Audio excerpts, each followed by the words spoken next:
Bago pa man naganap ang eviction night matapos ang harapang tapatan kung saan binigyan ng puntos ni Mark si Yamyam dahil sa vlog. This is 2 points because ang pinaka-importante sa akin, papunta ko dito is yung advocacy ko. And then, when I found out editing the video, all the best points that I have put there is not included. Sorry.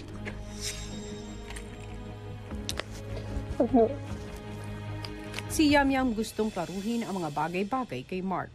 Simula nung sinabitan mo ako ng chain, simula nung na-feel ko yung distansya nating dalawa.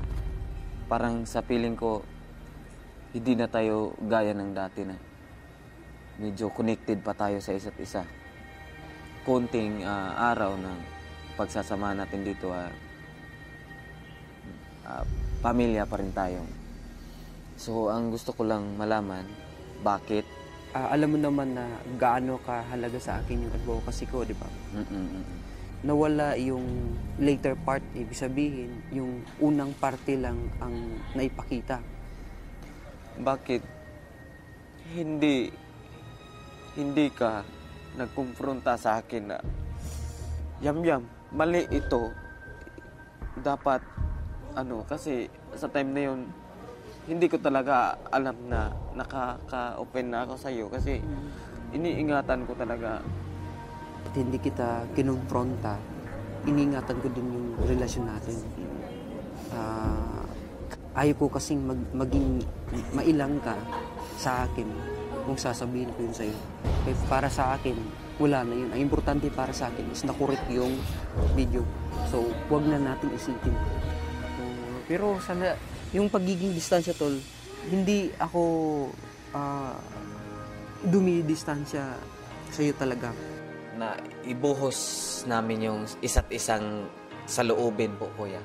Sobrang nakatulong po ito, kuya, kasi na-feel ko kasi yung distansya naming dalawa. Ngayon, bumalik na yung dati naming komunikasyon. At least alam mo na ngayon. Alam ko. At least alam ko na rin. Di ba? Sabi ko, misunderstanding lang pala itong lahat na to. So, yun po. Nagkaayos na po kami. Wala naman pala, tol eh.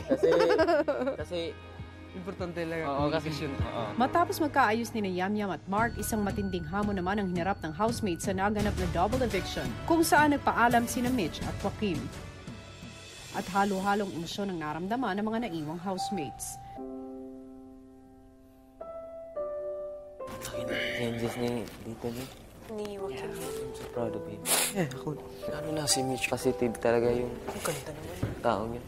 Sobrang positive. At hindi siya nakaka-attack ng tao. Sa kwarto, napag-usapan ni Fumia at Yamyam ang bilang ng housemates na naiwan sa bahay. Original member.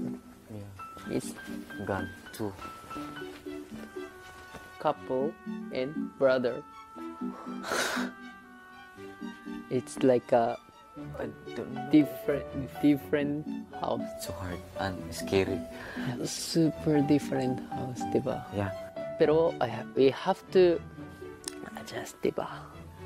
Kapag makaka-adjust pa tayo, a-adjust tayo.